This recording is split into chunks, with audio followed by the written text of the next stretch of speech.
This is Miguel Cabacana. He's been harvesting cork like this for 21 years, and before him, his father managed the horses on this Portuguese estate.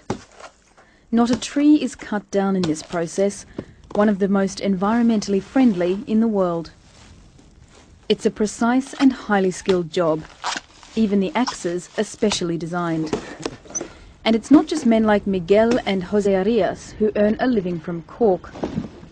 After being taken from the tree, it's stored, dried and then shipped to big factories like this one. Every year, more than 17 billion cork stoppers are made to supply the international wine market. Here at Subcentro, 1 million are produced each 8-hour shift. 220 people work here. It's a big employer in this town and throughout Portugal. 50% of northern Portugal's economy is based on cork. Cork stoppers represents more in value than the port wine exported by Portugal, and the port wine is the Portuguese ambassador.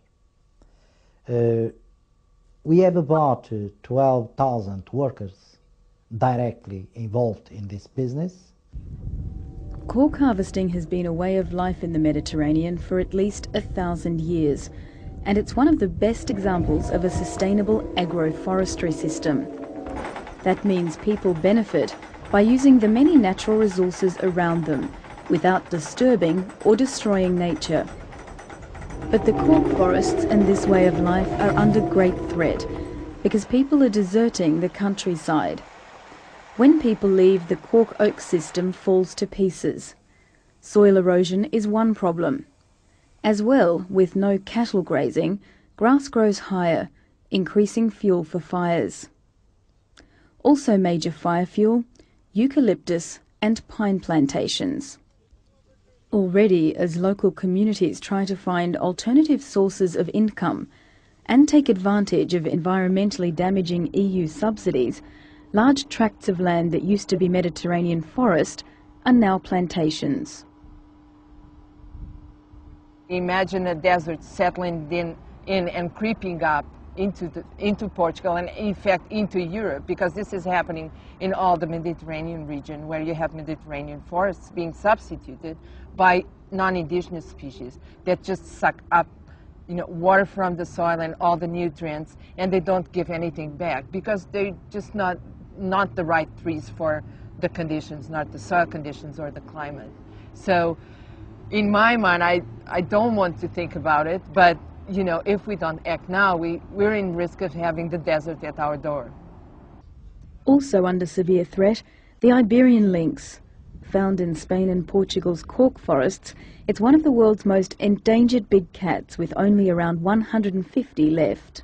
If there's no more demand for cork, then that's obviously going to be bad news for the cork forests and bad news for the lynx. Because you see, the cork forest exists for a very simple reason, because there is demand for cork. And the most important part of the cork market, if you like, is actually the production of bottle stoppers. That's what actually adds value to these forests. And the reason they're so important for the lynx is that they're vast expanses of forest. The use of synthetic and screw-top stoppers is on the rise. Currently, it's estimated they make up about 8% of around 17 billion corks manufactured every year. If current market trends continue, this figure could rise to more than 30% in coming years. There are fears that if this happens, the cork forests will disappear, and with them, a unique cultural and natural heritage.